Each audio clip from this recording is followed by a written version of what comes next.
You're listening to Fishing the DMV with your host, Thomas Ahrens. Fishing the DMV is brought to you by Jake's Bait and Tackle, located in Winchester, Virginia. If that doesn't get you jacked up, I don't know what will. Good morning, everybody. Welcome back to Fishing the DMV. I'm your host, Thomas Ahrens. Today, I have a really special guest. I have Chris Moore. This is a hot topic that we really need to hit more of, and that's really how I was able to kind of get in touch with you. So, Chris, thank you so much for coming on the show. Thank you. Great to be here. I mean, again, like before we kind of get into the nitty gritty of everything, how did you get involved in this? What was your history and how did you end up becoming a part of the Chesapeake Bay Foundation? Sure. So I was fortunate enough to grow up down in Southern Virginia, Virginia Beach specifically. And so, right on the edge of Chesapeake Bay, grew up fishing Menhaden River, Chesapeake Bay, areas like that. Also was really fortunate to have family in northeastern North Carolina. So fished Albemarle Sound, Alligator River, Chowan River, places like that.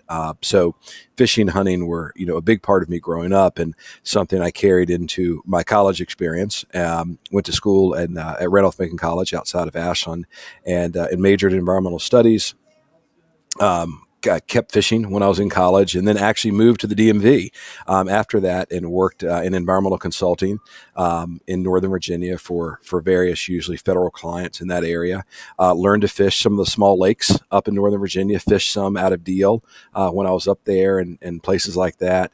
And I had always wanted to try to get into fisheries management in some way, shape, or form when I was consulting. And one of the groups I had worked with some during that time were folks like John Page Williams and Bill Goldsborough from Chesapeake Bay Foundation.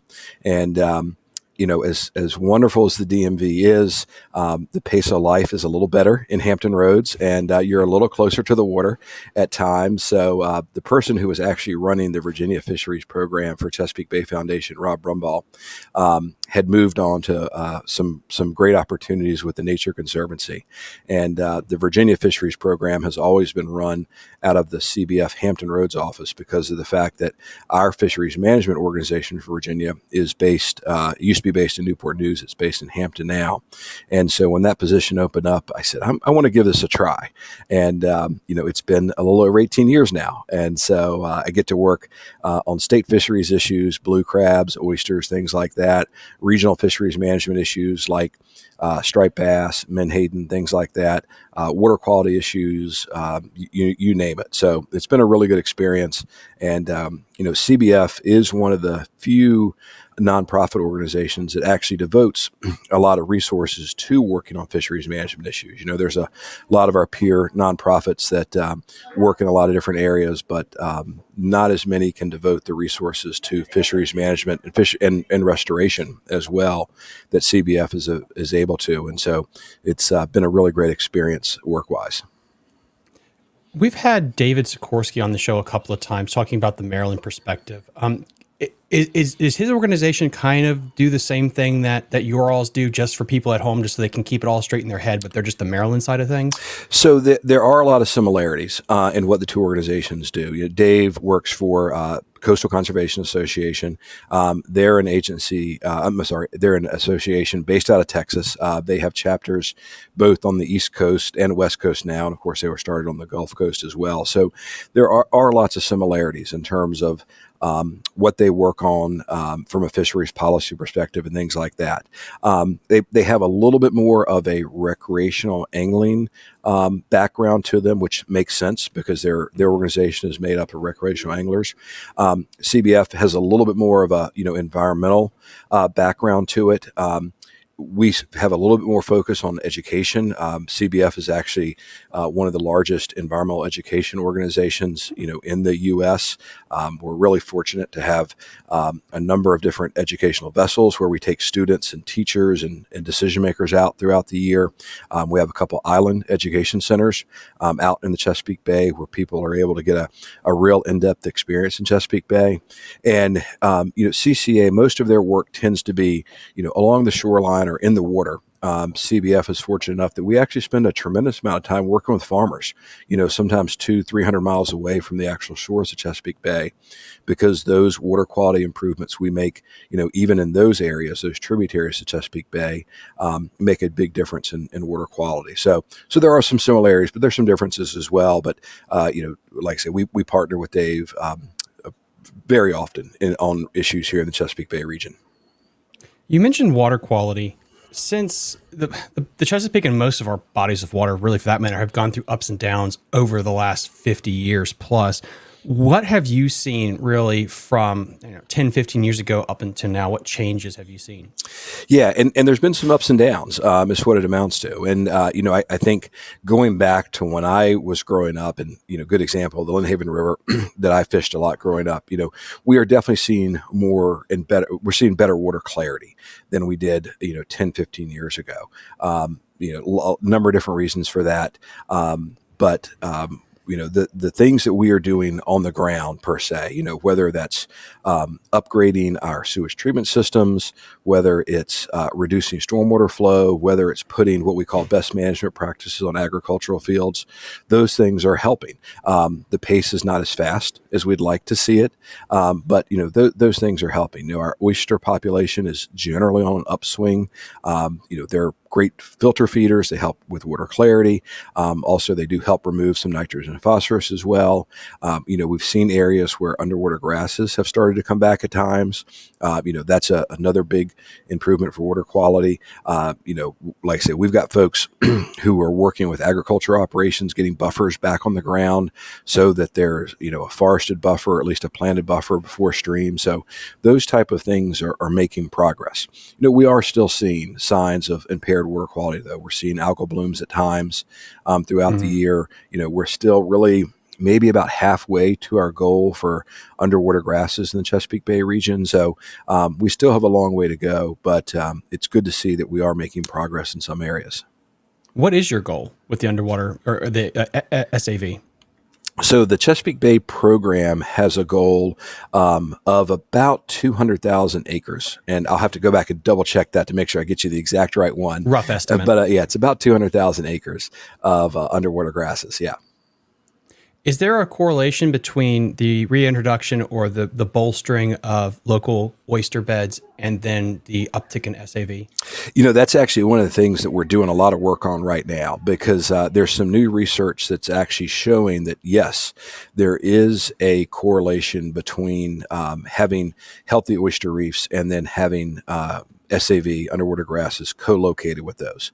The oysters are obviously filtering the water. Also, the oyster beds itself may help keep sediment from being resuspended during wind events, storm events, things like that.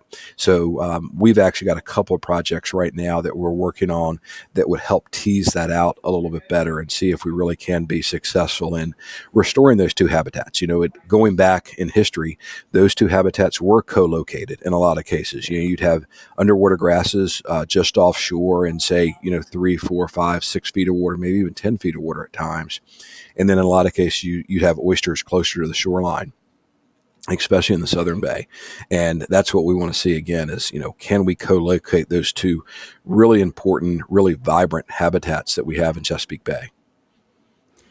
Because that's always fascinating to me from the freshwater perspective, how important SAV is. And we can have a healthy conversation about hydrilla and stuff. But even talking to Odenkirk and things like that, the hardest thing to do is if you could figure out how to consistently grow it in places it needs to be.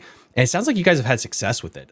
Do you feel like you found the secret sauce with that or what? No, we definitely haven't found the secret sauce. But, we have had areas that are showing promise. In fact, I was talking with someone from the James River Association at an event last night, and we talked about how they're seeing increases in underwater grasses in the tributaries to the James River, but not in the main stem of the James River. And so we still don't know exactly why that is. Another issue is we have two predominant species of underwater grasses in the saltier areas of Chesapeake Bay. So eelgrass and widgeon grass. And eelgrass was historically the primary species that we had in Chesapeake Bay, and widgeon grass was a little less abundant per se. But what we've seen over the last 10 to 15 years is as our waters have warmed in the Chesapeake Bay region, that's really stressing eelgrass, especially. We're kind of on the southern end of its range, and we've had these diebacks of eelgrass when we have those really kind of marine heat wave type events. On the other side, widgeon grass, which is again another very important underwater grass. It grows a little differently, sometimes not as tall. It seems to have a little bit of a boom or bust cycle to it. You might have it for 5 or 6, 7 years, be really lush, healthy, and then all of a sudden it goes away for a year, maybe 2 years, and we don't know exactly why that is. We generally think that widgeon grass is more temperature tolerant, but maybe actually a little less water clarity tolerant. And so when you have like big rain events, sometimes we refer to those as freshettes. When we have lots of fresh water coming into the system, it goes away for a year or two. And so that's something that we're continuing to tease out. And this may be another good example of, if you have eelgrass and widgeon grass co-located, you might have some benefits and have healthier stands. We definitely see where that happens. Or, maybe in the future we see oyster reefs and widgeon grass together, and that may make for a healthier ecosystem. What temperatures do eelgrass thrive in? What's the range, generally speaking? So generally speaking, when we start to get those water temps up, in the high 70s to the 80s, that's when eelgrass starts to really get stressed. If you look up and down the coast, eelgrass tends to thrive in the more northern areas, mid-Atlantic up to New England, places like that. So, there's a range of temps in the summertime, that it does very well, high 60s, low 70s, things like that. But the stress point seems to be somewhere, high 70s, low 80s in any given year. With and we can have in the comment section, you guys can talk about this, whether it's global warming, climate change, whatever have you. The water temperature is increasing. Could we see eventually a different SAV start to take hold that's more of a southern thriving SAV? There's been some talk about that. There are some species that people have wanted to maybe do some studies with. Also, there seems to be some eelgrass down in North Carolina that obviously North Carolina's waters are even warmer than ours. So that strain of eelgrass may be more tolerant of these warmer waters. And so there's some thinking of, well, do we move eelgrass, different strains of eelgrass into the bay and try that. So there are a number of those things that, folks are trying to tease out. And then also, the fact that a lot of this is temperature, but we can't discount the importance of water clarity as well. The grasses can't grow if they can't get sunlight. And, for years, we've had way too much sediment clouding our waters. We've also had too much nitrogen and phosphorus pollutant. So, when algae, small plants bloom, that clouds the water and doesn't allow for the sunlight to get to the bottom and allow those plants to start to grow. And so we shouldn't be looking at our losses of grasses just as a temperature issue. We also have to remember that we continue to need to make improvements in water clarity, basically water quality, so that we can allow that sunlight to reach the bottom, and whatever species it is can grow. As you can imagine, if you're fighting two stressors, both water temperatures and the lack of sunlight, you're more likely to have negative effects than if you're just fighting one of those stressors. And so that's another thing that we think when it comes to both those species of underwater grasses, having to fight both the water temperature issue and also the water clarity issues obviously makes it less likely that you may have success when it comes to those species being restored throughout the bay. Is there a single culprit that is involved for the increased runoff of phosphorus in the water? No, there's, when it comes to the increases in nitrogen and phosphorus and sediment, those are the three big pollutants when it comes to Chesapeake Bay. It's a little bit of everything, is what it amounts to. Generally, the big sources of pollution that we look at are agricultural runoff, and that's because, still in the Chesapeake Bay watershed, the primary land use is agriculture. We also think about our factories and wastewater treatment plants. Those are facilities that have pipes, and we've actually done a really good job controlling those over the years. And so we continue to see reductions in that sector, but they are a source of pollution. The one that has been very tough to work on and try to mitigate, especially over the last 10 to 15 years, is urban and suburban stormwater runoff is what it amounts to. What runs off our streets, our driveways, parking lots. We're, as you know, this is Fishing the DMV. We've grown a little bit in the DMV over the years. And so that impervious surface, it carries, sediment with it. It carries nitrogen and phosphorus with it. The water runs off faster. It doesn't seep into the ground and slowly replenish some of those freshwater streams. And also, when it comes to some of our colder water species that I'm sure you talk about from time to time, that water running off those hard surfaces is warmer. So it increases the temperatures of the local waterways as well. I really want to hit on that part where you said about the urban runoff. I had back in August, I had a farmer that lives right on the Julietta, and he talks about how everyone wants to go straight to blaming the farmer first. And he's like, farming is one of the most highly regulated things on the East Coast compared to like out West. And there's a really good tight clamp on that. It could be better, of course, but he talked about like the urban runoff. It's more like the Wild West comparatively to how much scrutiny and regulation is on the farming sector. How is that one government body that, because if you think like even the Richmond area, that place has exploded over the past couple of years.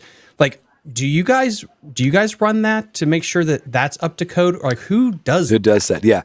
So, it's funny because we get phone calls all the time about the fact that, someone is doing something that is in what's called in Virginia, the Chesapeake Bay Preservation Area. And folks think that the Chesapeake Bay Foundation regulates the Chesapeake Bay Preservation Area. And that is incorrect. We're a 501c3 nonprofit. We don't have any regulatory authority whatsoever. We obviously try to make sure we have good laws and good regulations and funding in place to help make positive change for the Chesapeake Bay and the tributaries that lead in Chesapeake Bay. But we're not a regulatory agency. So when it comes to those different sources, depending upon where you are, there's different layers of regulation is what it amounts to. Whether you're in Maryland or Virginia, you have regulations to help protect shorelines. Like I said, in Virginia, we have the Chesapeake Bay Preservation Area. In Maryland, you have the critical area. Our larger cities have what are called MS4 permits, and that stands for Municipal Separate Storm Sewer System, and that regulates the storm water collection system and things like that those cities operate. The smaller localities and even things like community colleges, they have what are called Phase 2 MS4 permits that do some of the same things. So there are also some local regulations. Another thing right now, we're in the middle of our General Assembly session, actually both states, Maryland and Virginia right now. But in Virginia especially, we're really focused on trying to get more trees in the ground, because that's one of the best things we can do, not only from a habitat perspective, but also from a water quality perspective. And then moving to ag, being that we're talking about that as well, I would actually say there's not many regulations on ag. A lot of the practices when it comes to ag tend to be voluntary in nature. There are some things like nutrient management plans. Some of the really big farming operations have what are called CAFO permits. That's a combined animal feeding operation. But generally, the practices that we see on farming fields tend to be voluntary in nature. And there's some really important practices, fencing cattle out of streams, those nutrient management plans I talked about earlier, building buffers along streams, doing things like no-till planting. Those are all practices that really can improve water quality and are really important to continuing efforts to improve water quality, not only at the local level, but also in the main stem of the Chesapeake Bay as well. Could you explain for people the acronym AG, and is that just a Virginia state by state, or is that a regional? Yeah, so AG just stands for agriculture. That's what it amounts to. And so, throughout the Chesapeake Bay watershed, we have a really thriving agricultural industry, and like I said earlier, it is still the largest land use when it comes to Chesapeake Bay. If you look in Virginia, not far west of the DMV, you obviously have a lot of animal agriculture. So you think cattle operations, poultry operations, things like that. Kind of east of the DMV, Delmarva, is known as a big poultry producing area as well. Both those areas also, grow small grains, things like that. Pennsylvania also has a fair number of animal agriculture operations. They also have a fair number of what we call row crop operations as well. So, they're growing things like corn, soybeans, things like that, and, unfortunately, a lot of areas in the DMV that have grown over the last, 20, 30 years, they have converted agricultural lands in some way, shape, or form, into other types of housing. And that's why we have some of the stormwater issues we do now. Interesting. Because, I was going to say, it's like, so if agriculture is the biggest piece of the puzzle, that's hard for, I think, a lot of people to wrap their heads around if they haven't been out of Richmond and you look at all the construction, or Ashburn, where that place, Right. Western Line, has blown up Yep. over the past couple of years. Exactly. That is a huge issue. We work a lot with folks from Farm Bureau during our legislative sessions and things like that. And one of the biggest concerns for those folks is the conversion of agricultural lands, basically working lands, to other uses, not only housing and things like that, but, there's big issues or big discussions around data centers in Virginia now. There's big discussions around solar operations now. So, land use discussions are all always happening. And, it's an issue for us too. Even though, like I say, the highest amount of pollution comes from ag, it's actually the most cost effective to control. And so the practices that we put on the ground for ag are much more cost effective than if we're doing a stormwater system somewhere, like I live in Virginia Beach, a system that may go in to help retrofit stormwater from a neighborhood. Because, a good example, my neighborhood was built in the early 70s. At that time, when it came to stormwater, all we were doing was trying to get it off our streets, off our roadways as fast as we could, so we don't have flooding issues. And it never really got treated, is what it amounts to. Fortunately, they actually just did a stormwater upgrade in my neighborhood. They put it in our park. It's completely underground. It's a pretty neat system, but that was over $1 million worth of work. That can go a long ways on a farm operation. So there's always that balancing piece, and that's why, especially groups like Chesapeake Bay Foundation, we're constantly advocating for money, not only for those best management practices to go in agricultural operations, but also we're advocating for stronger municipal separate stormwater sewer system permits for urban areas, and also for money for those upgrades as well. There's actually in Virginia a fund called the Stormwater Local Assistance Fund, and that helps those localities actually put some of those practices on the ground in order to reduce the impacts of stormwater and that nitrogen, phosphorus, and sediment in our local waterways, and then eventually the Chesapeake Bay. Guys, as always, link in the episode description, everything we're talking about here. So if you see something, you can call somebody. When you mentioned the trees, I think it's interesting. A week ago, I guess that episode will have dropped by the time this one comes out. We talked about DuPont. That comes out to be a hot topic in the Shenandoah Valley, and how in one of their places, because it's corporate code, they clean cut everything next to the bank to make it look nice and pretty. Right. So I think it's interesting when you hit the head there. It's like you need forestry. You need to have that built-in bulwark against runoff, and how important that is. Yep. That's exactly, for years, people wanted to mow right down in the stream banks and things like that. Or exactly. When they did big areas of what we call managed turf is what it amounts to. You mow right down, you plant grass. It's much better when we have those what we call riparian forested buffers, whether it's on an agricultural operation or whether it's on a mixed use development or a campus for some sort of industry. Having those buffers, and they really only need about 50 feet to start to make a big difference. But having those habitats in place helps obviously treat the runoff that's going to the stream, but also for folks who fish for cold water species. Think about things like smallmouth and trout. That's the food factories. Those bugs are falling off those plants. Those trees are providing shade for those small streams to keep the water cool. Obviously, they're providing hiding places for those fish as well. The leaves that they drop into those streams obviously start part of the food chain as well, with all the little bugs and things like that live on those decomposing leaves. So they're really important, and that's part of the mindset that we are trying to change when it comes to, our riparian areas along our waterways is making sure that we have those buffers in place. When you get to some of the bigger areas of water, and especially along Chesapeake Bay, one of the big focuses has been what we call living shorelines over the last 10 years or so. And so hopefully folks are hearing that term more and more.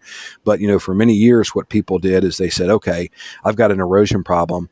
I'm going to put a bulkhead in, or I'm just going to rock my shoreline. And in a lot of cases, the energy that they're trying to stop is actually not that high. And what we call living shoreline approaches, using grasses, using plants, using trees, maybe using some other techniques to break up some of that energy as well, including things like what we call reef balls, which obviously a lot of folks have fished over reef balls at different times, but using a mix of those different techniques to reduce the wave energy, protect the shoreline, but also protect those really important habitat aspects that we see along our shorelines.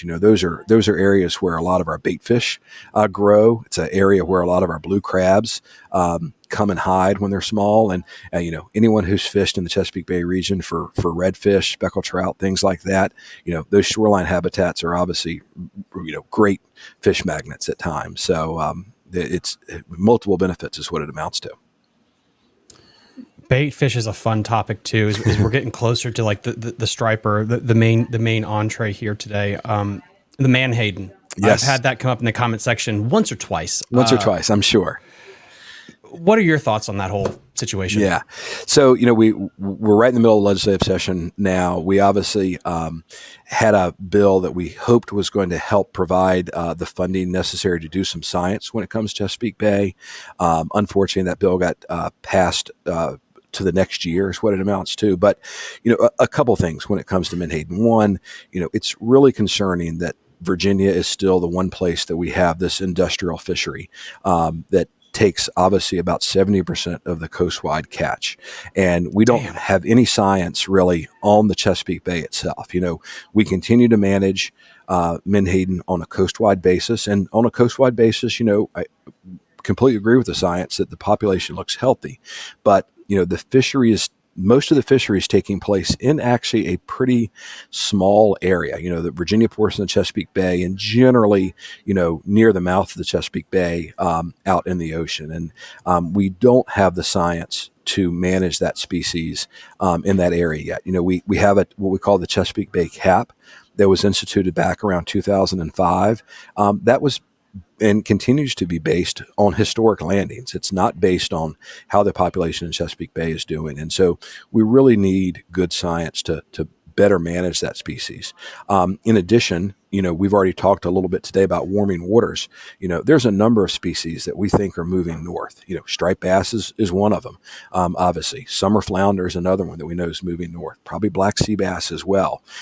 In the Chesapeake Bay, we probably have more shrimp in any given year than we have in years and years. That's probably a species that's moving north. Speckled trout, which used to leave here every winter, people are catching them all year round now here in the lower bay. And so we're seeing shifts. A good example, our education vessel that works down here in the lower bay, they caught a barracuda two falls ago in the lower bay. I catch grouper almost every year now, small ones, but juvenile ones, but I catch them in the Lynnhaven River almost every year. So we're seeing those changes. And so, I think that's another thing that really worries me when it comes to Menhaden is, are we seeing more of those fish, kind of moving north, and would less of them come into Chesapeake Bay? And then you layer on the fact that the fishery for Menhaden is obviously huge. It's like I say, industrial scale fishery, and it can stay relatively efficient even as the number of fish go down because they have the spotter planes to help spot the schools of fish. They go out, the day before they even start fishing to try to spot the schools, where they are, things like that. So there's obviously lots of concerns there, and it is really unfortunate. A lot of work had been done during 2023 to try to pull some of the science together, and it's really unfortunate that we actually may have to wait another year for that here in Virginia. So we want to continue to do things to to obviously reduce the impact of the fishery when we can. Obviously, we want to reduce user conflicts between the fishery, but I think big concerns still remain when it comes to that fishery in Chesapeake Bay. What's more of a canary in the coal mine? Is it the tons of data on the just deteriorating striped bass population, or is it seeing the uptick in shrimp that are actually coming into the bay? So I tell you, and we can maybe go to the slides here for a second. Yep. One of the things that really concerns me, see if we can get to this. It slides up. Yeah, there we go. This is actually some data that was presented at the Atlantic States Marine Fisheries Commission back in 2023, and this is actually from what is still called the North Carolina Cooperative Tagging Program, and so this is where they tag big fish, like you see in the picture there. I think we'd all love to catch a fish like that here in Chesapeake Bay region, but they tag these big coastal migratory spawning fish out in the ocean each year. And if you look down at the bottom of the slide to the right here, you can see the kind of green dots. This was when this tagging program actually used to use trawlers to do this study. They would, pull a big trawl, bring it in, tag the fish, and release them. And we get tag releases for years after that. But as you can see, as the green kind of changes to yellow, the yellow kind of changes to red.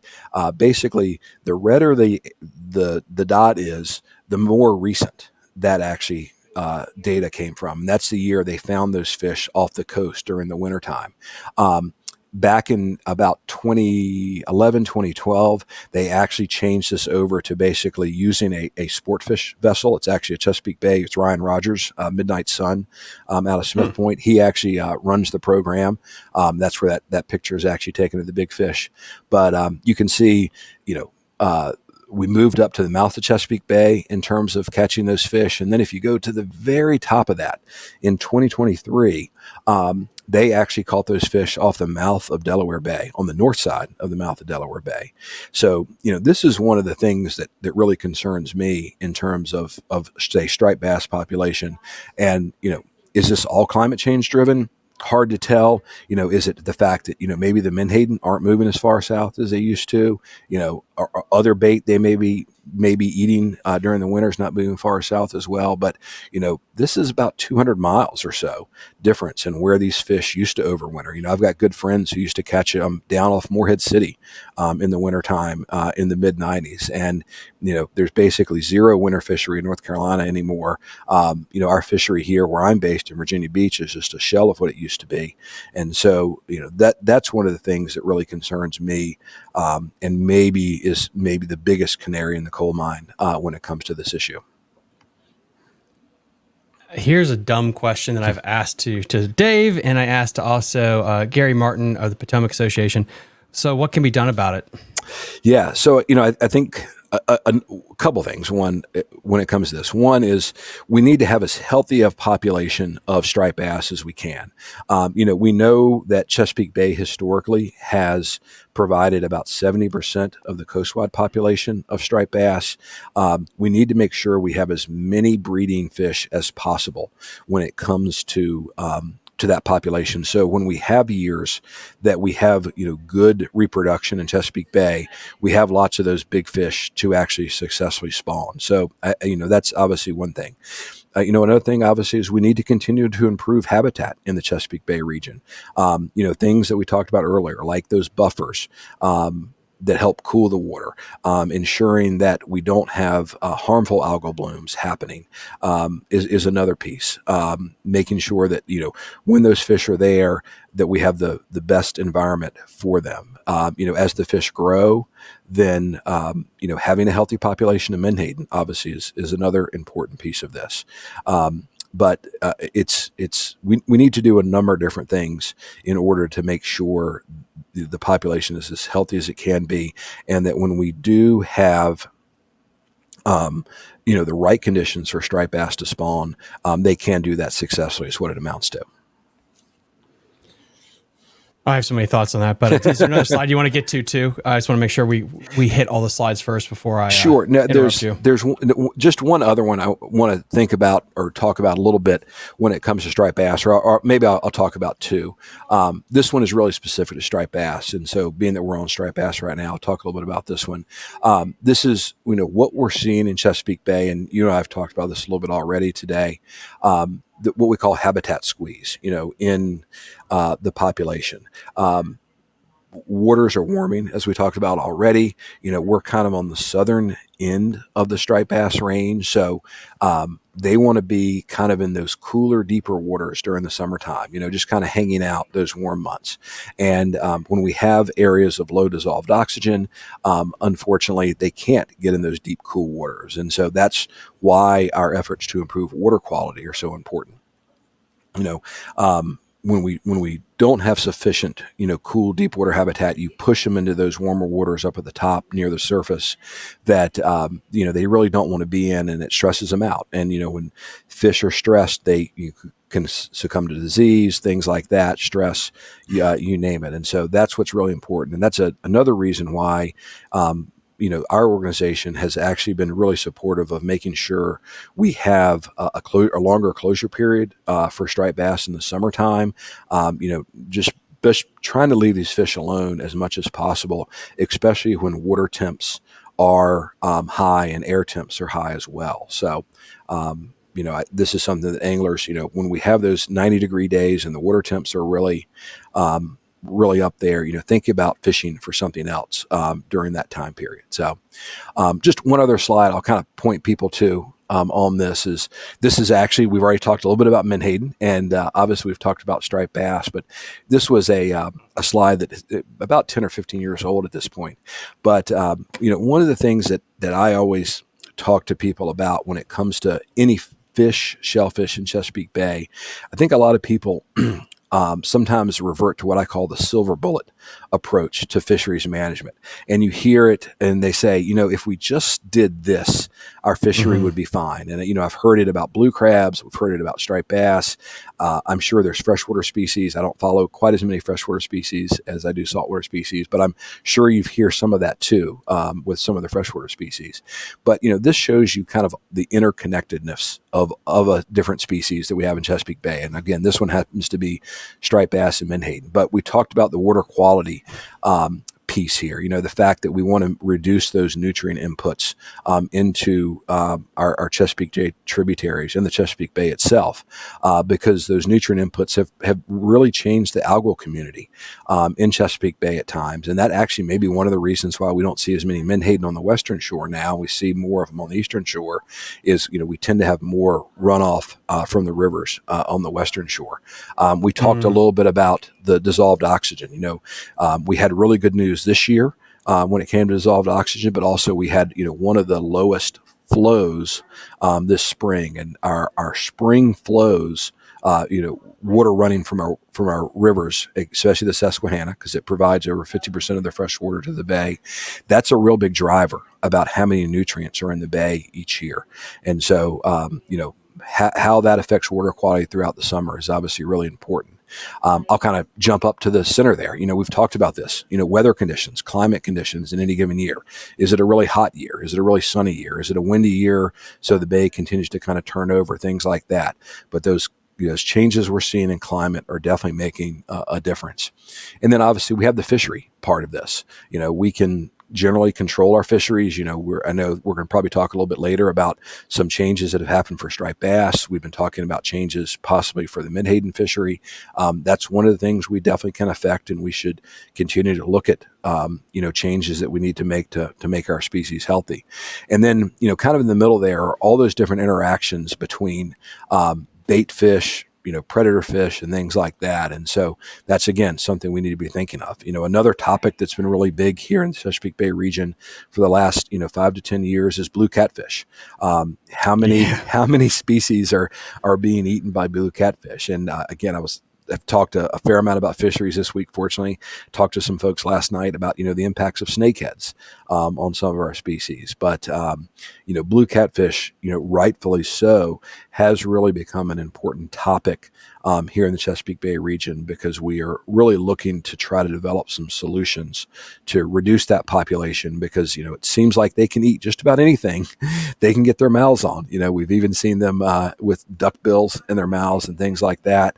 And, their habitat really overlaps a lot more than people realized when it comes to some of these species, like, young of the year striped bass, river herring, shad, things like that, when they're in those river systems.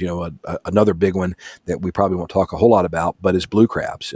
There was a study from just about a year or so ago now that looked at blue catfish interactions with blue crabs, and the estimate was that blue catfish were eating, about 1.3 million blue crabs each year, just in a fairly small section of the lower James River. We know that a lot of our fish species that we like to catch love to eat blue crabs. Red drum, croaker, cobia sometimes are called crab eaters in different areas of the country. So, blue crabs are an important forage for a lot of species as well. Blue catfish are not just they're not just a special situation here in this estuary, but if you look at like the Mississippi Delta, there's a couple places down south where there are blue catfish. Why do you not see this assault on the local ecosystem in those other places compared to here? Is it because we're still at the beginning of them being involved? When you think of the whole idea of them introduced 10 to 20 years is finite comparatively. Right. The big issue is they're native to those other water bodies, Mississippi Delta area, things like that.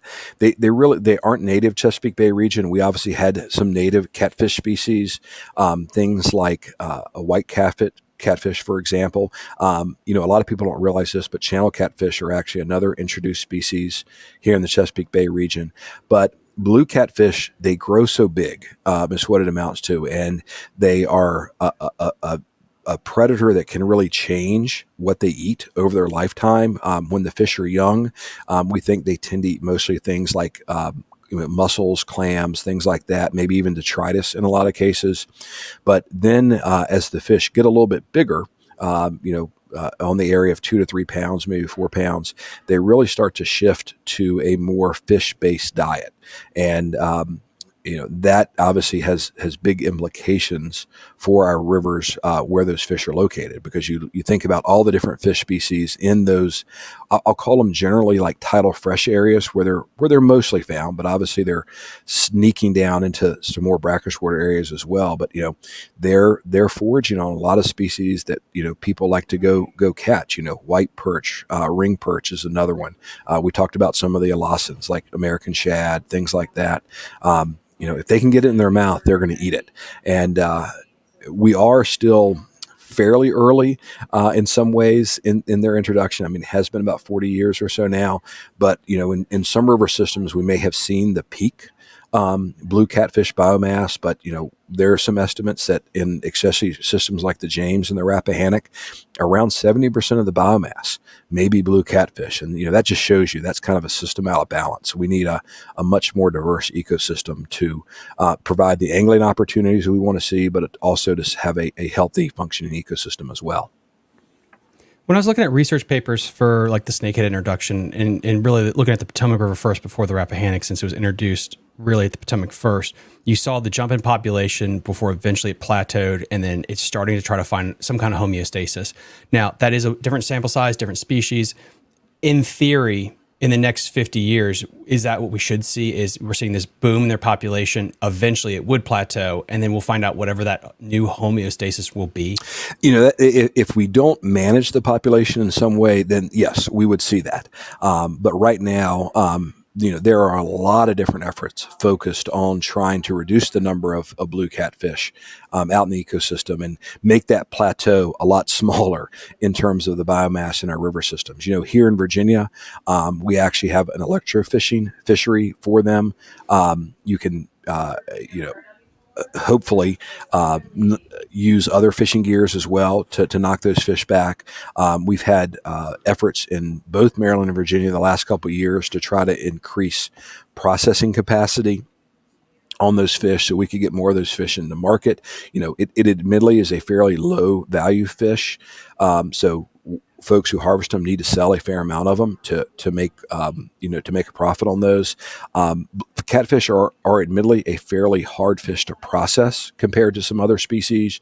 You generally have to hand cut them, so that's more labor. Also, unfortunately, one of the things that really hurt us in getting the processing capabilities off the ground here in the Chesapeake Bay region is there was some legislation that was actually part of the Farm Bill, believe it or not, a couple farm bills ago, that basically banned the import of fish, of catfish, to protect that Gulf market, and required inspections for processing catfish. And we don't have an inspection set up for any of our other seafood processing capability or operations. And so this really disrupted the amount of processing capabilities that we have in the region. And so we're trying to find some workarounds for that as well, to make sure that, again, we try to reduce the things that processors need to do, and make sure we can get as many of these fish to the market as successfully and as efficiently as possible. So here's a fun question I asked Joe Love of the Maryland DWR, David Sikorsky, and then Martin Gary. And it's okay if you don't have an answer because they didn't either. When people say, like, we removed a ton of blue catfish, my thing is like, great, but what is the percentage we have to hit to see an impact? Do we have a ballpark of what that would be? Do you have any thoughts on that, to where it's like, this is what we need to be taking out per month or per year to see an impact? Yeah, we really don't yet. Unfortunately, it's what it amounts to. Part of the reason for that is blue catfish have basically been found to be more adaptive to the saltier water areas than we thought. In addition, sometimes when we have those freshettes I talked about earlier, lots of fresh water, they can go down river, jump river systems, things like that. So generally, when it comes to blue catfish and most freshwater species, when you do scientific research on freshwater species, actually electroshocking, is one of the techniques they use pretty often to do that. You can't shock in those saltier water areas. And so you've got to use different scientific collection methods to do that. Maybe it's trawls, maybe it's nets, things like that. But we haven't put all those pieces together yet to say, okay, here's the population now. Here's what we need to get it down to in order to have a more balanced ecosystem, is what it amounts to. And, that's something that folks will continue to think about and work on. But I would say at this point, it's full speed ahead to try to reduce the population in any way, shape, or form, whether it's through a commercial fishery, recreational fisheries, things like that. We know that there's too many of them out there, and things that we can do to reduce that population is going to be helpful. So getting into the regulation standpoint, what do we have coming down the pike for the striped bass populations? And even like we go to the blue crabs as well. Sure. So when it comes to striped bass, the Atlantic States Marine Fisheries Commission met back in late January, early February, and actually set up a new set of regulations coastwide for striped bass. And again, this is all trying to help us restore the striped bass population by 2029 is what it amounts to.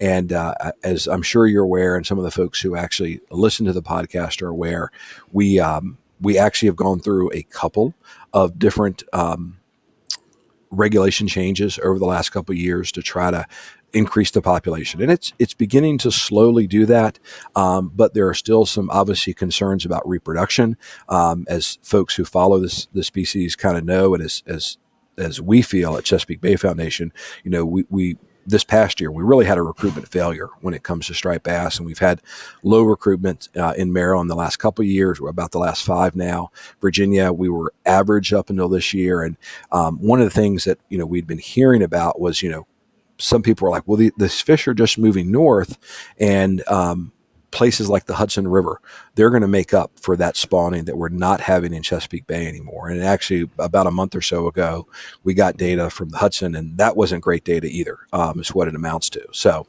there wasn't good spawning success all along the coast, unfortunately.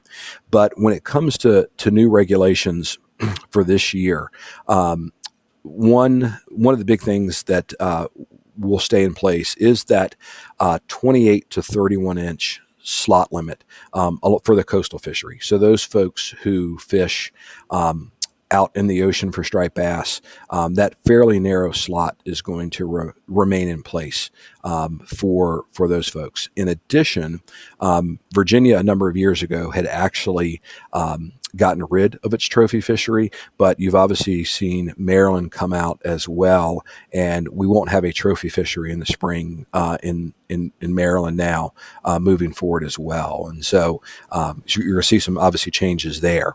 Another thing you'll see is they adopted a 19-inch to 24-inch slot limit in the Chesapeake Bay region. The Chesapeake Bay has always been managed a little bit differently than some of the areas along the coast, and we've tended to have this smaller slot limit for fish because we are a producer area and our fish tend to be a little bit smaller. One of the things that a lot of people had kind of voiced a concern or a want to do, especially the fisheries managers in this region, is try to get our regulations in the Chesapeake Bay region as similar as possible. Previously we had different slot limits for fish. We had different size limits for fish. We had different seasons, things like that. But one of the efforts that the Atlantic States Marine Fisheries Commission made was to try to get our size limits, our slot limits, as close as possible. So moving forward, for this upcoming year at least, we're going to see the same 19-inch to 24-inch slot limit throughout the Chesapeake Bay region. Another change, especially for folks who maybe have fished in Maryland, this won't be a change so much for Virginia, but Maryland had what was called a mode split in their fishery. And so folks who were fishing on charter boats were allowed to keep 2 fish, whereas folks who were fishing from the shore for private boats, they only were allowed a 1 fish bag limit. And so that's another change, again, to try to make the fisheries more congruent in the Chesapeake Bay region. So there's a 1 fish bag limit for all the different fishery participants. Seasons have generally stayed the same, although you've seen some new regulations come out of Maryland for an additional week off, I believe, during the summertime. Also, you've seen some no-take areas up on the Susquehanna Flats. And then last, one of the big things is the commercial quota here throughout actually Chesapeake Bay region and actually in the ocean as well was cut by 7%. A lot of people don't realize that we actually have a really big difference in our commercial fishery here in Chesapeake Bay versus along the Atlantic coast. If you go and look striped bass coastwide, 90% of the harvest actually comes from recreational anglers. Here in the Chesapeake Bay region, we actually are much closer to 50-50 when it comes to the take. And so that is a much bigger piece here in the Chesapeake Bay region because our fishery tends to be closer to a 50-50 split. A lot to unpack there. A lot to unpack. That's right. That's right. It is. And, it's, change is always a little tough, but I do think there were some big benefits here in terms of trying to get the size limits the same, especially in the Chesapeake Bay region. Because as you know, especially if you're in the DMV, you could go fish in Deal one weekend and then maybe come down and fish here at the Chesapeake Bay Ridge Tunnel the next weekend. And this way, you're fishing on the same size limits no matter where you are. So I think that is a good thing. And again, Maryland is going out on its own a little bit and doing some additional conservation measures to try to protect more of that breeding stock as well. Like I say, Virginia got rid of its trophy fishery a couple years ago. We'll see that's obviously going to happen in Maryland as well now. Again, with the water quality issues, with the climate change issues, making sure we have as many of those large breeding fish to try to take advantage of the years where we have good conditions for reproduction is going to be really, really important. With the waters warming throughout not just the Chesapeake but the Atlantic, could we see Nova Scotia and the Gulf of St. Lawrence become premier striper destinations in the next 10 to 20 years? 20 years. I don't want to hazard a guess on that yet. We'll see. And I've told this to a few groups I've talked to recently. One of the things that does worry me is that as good a science as we have for a lot of these species that we manage, like striped bass and things like that, I'm still not sure we're really understanding the impacts of climate change on those species. And so I think that is a little bit of an open-ended question. A good example, the Atlantic States Marine Fisheries Commission, I think manages 26 different species now. They obviously get a fair amount of funding. The states support them and things like that. But that is a tremendous workload for that organization to try to do. We generally do stock assessment updates every 3 years, and then we do what we call benchmark assessments every 6 years. I'm not sure that's actually, keeping up with some of the changes that we're seeing out in the ecosystem, especially when it comes to climate change, and something we may need to take into account with some of these different species. So not to end on a dour note, what's interesting is with the exodus of the striped bass, you're also seeing honestly a massive uptick in other inshore species. Speckled trout is booming. Puppy red drums are booming. Shrimp are back. People are saying they're seeing more and more tarpon now, allegedly. I don't have documented proof of that, but it's out there, especially on the eastern shore. Yeah, people don't talk about tarpon very, very often. If you fish for those, that's you're kind of tight-lipped, which is funny because that's kind of how, when I was growing up, that was how the speckled trout fishery was. That was, there were, the old saying was, a good speckled trout fisherman would rather have a fish die in the water than bring it on the boat and let other people see that they were actually catching a speckled trout. So yeah, you remember that as well. Now, speckled trout, I feel like sometimes, you could walk almost boat to boat. Everybody's fishing for speckled trout is what it amounts to. And it's crazy because there's still opportunities to fish. So when I've had so many guests on talking about the issues with striped bass, and people are like, well, the Chesapeake's dead. It's going through an evolution process for better or worse. And there's going to be tons of fishing opportunities. I think this is why you're seeing an uptick in kayak clubs, honestly, is there's so many inshore species now that you can catch that the Carolinas have been spoiled with forever. Right. Yeah, it's going to be different. That's what I tell people. We don't know exactly what the mix may be when it comes to our different species. And it really is unfortunate where striped bass are now. They're such part of the cultural fabric here in the Chesapeake Bay region. And I grew up fishing in Virginia. It was our winter species. Everything else was gone. Striped bass, we would sometimes bust ice. Or, I remember a couple of years taking, having to shovel snow out of the boat. One of the best trips I ever had was actually in January, where I duck hunted in the morning, took the duck blind off the boat, and then went and caught striped bass all afternoon out of the Chesapeake Bay Bridge Tunnel. It was really a great angling opportunity for us, and it was a species you really could count on throughout the year. Especially in the fall, but you could count on those opportunities is what it amounts to. And with climate change, we're still not sure what all the winners and losers are going to be. And so I think when it comes to striped bass, that's one of the reasons we need to be so focused on trying to restore the species is, if we can get good reproduction and maybe get, a good pipeline going, we still may be able to have a much more robust fishery in the future. If you go back and look at the history of striped bass, it's not that they have great reproduction every single year. It's probably every 3, 4, maybe 5 years where they have a very big, what we call year class.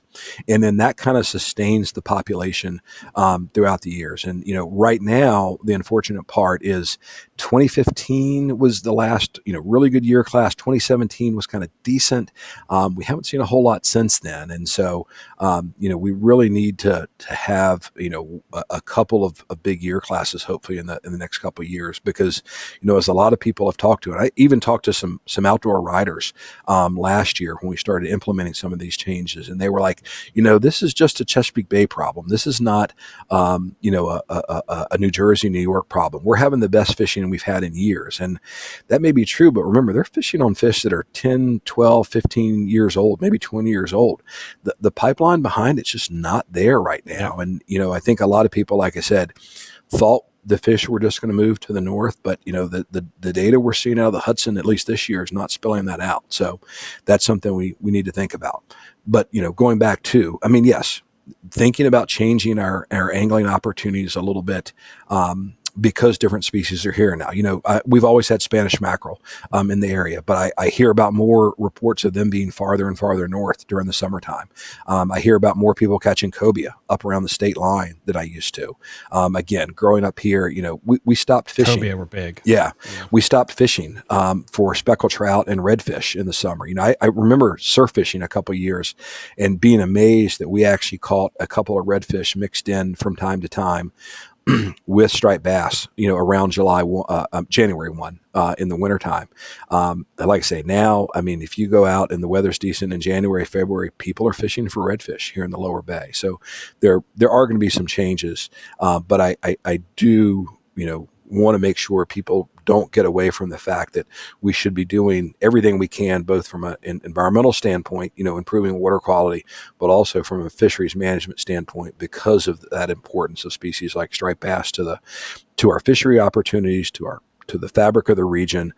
It is such an important species, and we need to be thinking about all those different ways that we can help improve the population, making sure they have enough forage out there. Obviously, we talked a little bit about menhaden earlier. There's also been studies about things like spot.